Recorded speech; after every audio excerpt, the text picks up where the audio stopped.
Mike Thompson, again, here with Judy Riege. Judy's a coach mentor. She's my mentor, a leader, connector, teacher. Judy. Mike, good morning. Good morning. We've had a really, really rough week between a couple different sports, losing very important coaches. It was an extremely rough week for me. I didn't know how to handle the loss of one of swimming's best coaches, Kevin Thorburn. It was a very, very tough week trying to process that information. And for a lot of people, including myself, I think it was just another thing that put you down. And, I wanted to open up a conversation here and see if we can help some other coaches and other people and parents and athletes just to kind of, what do you do? How do you pull yourself out of this when everything seems to be pulling you down? What do you do to get out of it? It's a big question. Big question. It's funny, since you sent me the text, I've been thinking an awful lot. And I'm going to sort of throw out some 4-letter words today, not Please. the kind you think I might, but, for me, there's 2 words that I've been thinking about actually since you sent your text to me. And it's the word around loss, right? And I think one of the things you talked about too is, can we talk about coping with loss? And I actually want to shift the dialogue around this idea of caring about loss.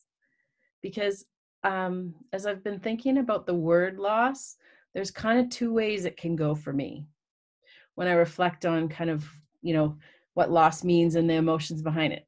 And I'm going to kind of unpack the word, if that's okay. Absolutely. Okay.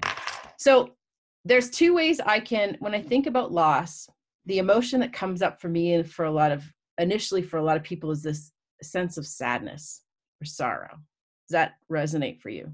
Absolutely. That's entirely how I felt last week. And so when you think about the gift of the emotion sadness, its message is to us pain and loss. And when I talk about this notion of caring about loss, I started to unpack the word loss, and it can stand for 2 things for me. So you think about LOSS. It can be let others see and share in my sadness. So I can kind of make it visible and say, here's where I'm at. Or I can or it can stand for what I also see quite often when people feel pain and loss is I can let ourselves suffer in silence. And that's the shadow side, I think, of loss. That not only when we lose someone, but I think it would be unfair for us not to talk about everything that's happening in our world around us. So it's almost like every single day, there is a news story or a situation where we realize I can't do this, or this can't happen, or can't connect with these people. And so one of the things that certainly I'm really sensitive to right now is trying to get people to talk about, where are they? How are they feeling? And I think the notion around emotion and feeling them and talking about it as people, as coaches, as leaders is actually way more important now than it's ever been before. Because I think when we get into that more shadow side of loss, where we almost suffer in silence and we put on our brave face, I think the thing that happens for me is we get further and further down in terms of showing the world one thing, but feeling something on the inside, and we get lost. There's another 4-letter word for you. And I think that's where I get worried. You think about grief. And my introduction to it was years ago in my corporate world, where we looked at the stages of grief in the context of change.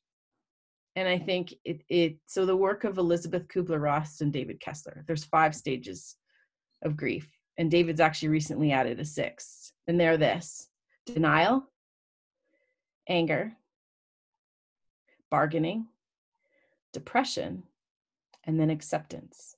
What's the 6th? The 6th now is meaning. And this is recent work he's done. But one of the things that's really interesting is, first of all, grief is not a linear process. We have to actually feel our way through it. And we may cycle through different of those stages over and over again. But the more we deny those types of things, the harder it is to move through it. Does that make sense?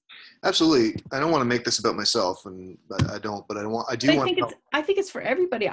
My entire conversation the last 2 weeks with leaders, coaches, educators has been about loss.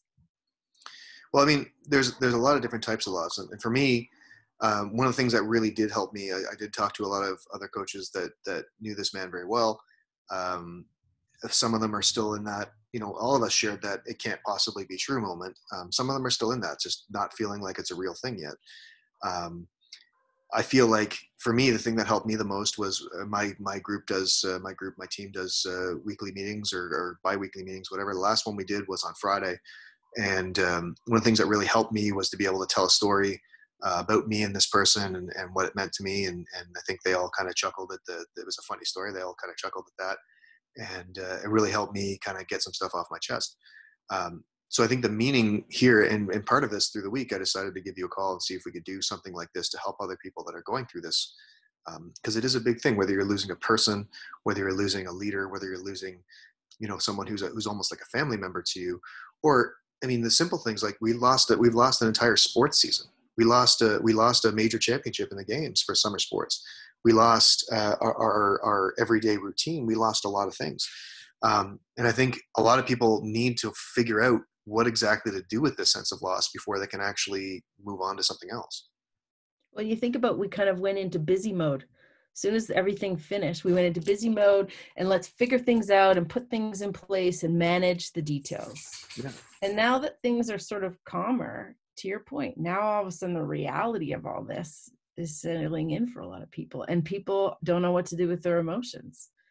And if you don't feel like can talk about it with friends and family, then I've been saying to people, like, there are a ton of resources out there where you have to pick up the phone or find a way to connect with people and get it out. Because the problem too is when we stuff it back in, it gets bigger and it gets heavier and it gets harder. It does. So here's the awkward elephant in the room part. We're living in an age where calling somebody is not the norm. Having to text someone first to ask if it's okay to call, or even calling me is like a lost art. So we're forcing ourselves to do these things that are uncomfortable, adding one more thing to be uncomfortable, to call somebody, to reach out to somebody and see how they're doing. How do you get around to how do you talk yourself into doing that sort of thing if it's really uncomfortable for you? I threw you a good curve there. It's this, I mean, I don't think any of us love vulnerability. And I think that's the gift or the gain. Here's my sort of stretch in my whole thing. There's loss and then there's gain. You can't move through loss too fast to get to the gain. And I think what we gain in this process, when we reflect on it, will be our ability to walk through things that feel awkward or difficult. But in the quest for connection and an ability to kind of say, what else is possible?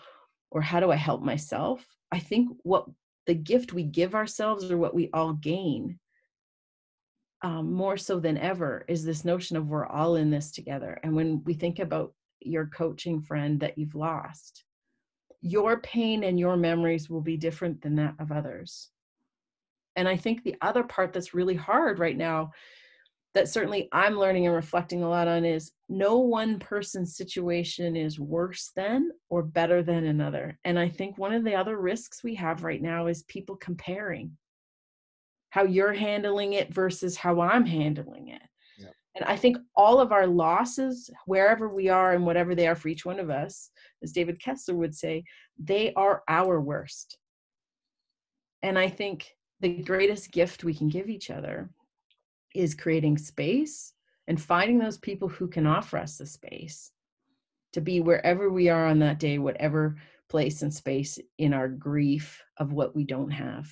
Because in order for us to shift to that new beginning, we actually have to somehow find a way to get to the end, close a chapter.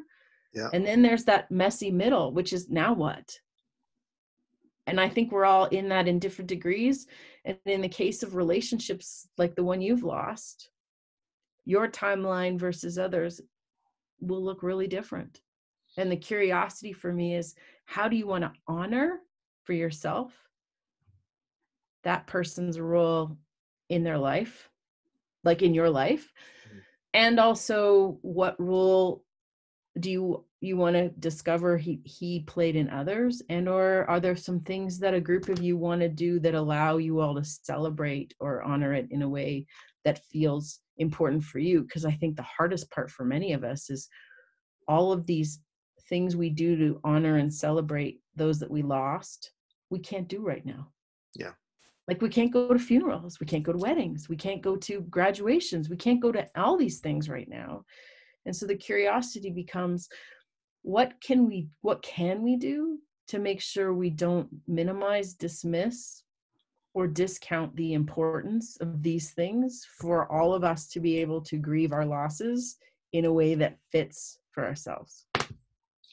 No, I agree. I think one of the things that I saw online this week was a friend of mine had posted, you can tell who your real friends are by, who's around you during this COVID crisis. And to me, I don't, to your point about, everyone's experience being different, I don't think we can really audit someone's personal relationship with us during this, because everyone's going through different things at different times.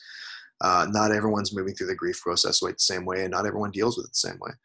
So, one of the ways that I want to honor the loss that we've had is I want to help other people work through this. And, if I can show some vulnerability and seek some help, I'm hoping that other people can as well, and hope to see the gain that we can make from all this. So that's the way that I choose to honor it. I thought of texting you right away and doing something public so that we can kind of help people work their way through this if they're not quite there yet.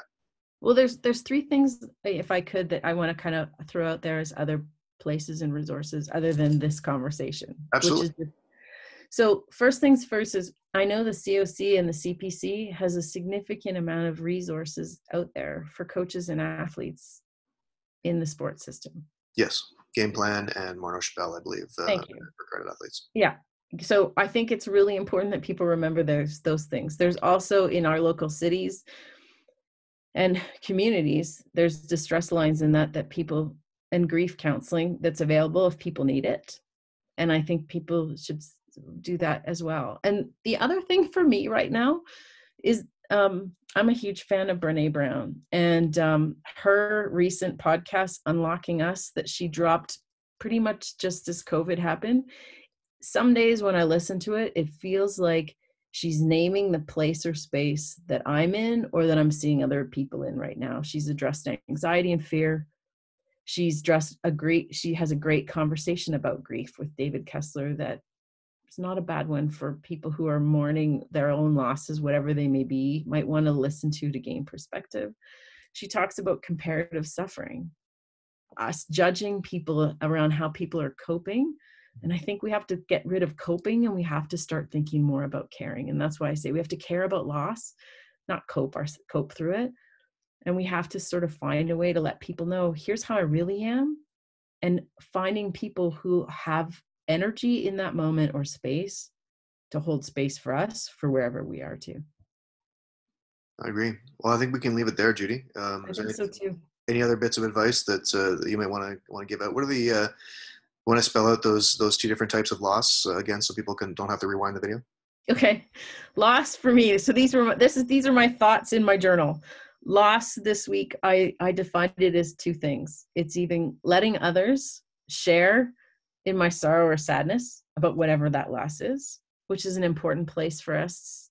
Or I can let ourselves suffer in silence, which is the shadow side of loss. And I think, emotions have energy, and when we let them out in ways that are helpful for us and we share them, or as others would say, when I can name it, I can tame it, or if I feel it, I can heal it. And those are two sort of things for me right now that are great mantras for us to remember. Awesome. Well, thank you very much, Judy. Thank you everyone for watching, and thank you for the great responses we got on our last video. And hopefully this one is helpful and people enjoy this as well. And maybe we'll be back again soon. Cool. Thanks, Mike. Thanks, Judy. Take care of you. Thank you. You too.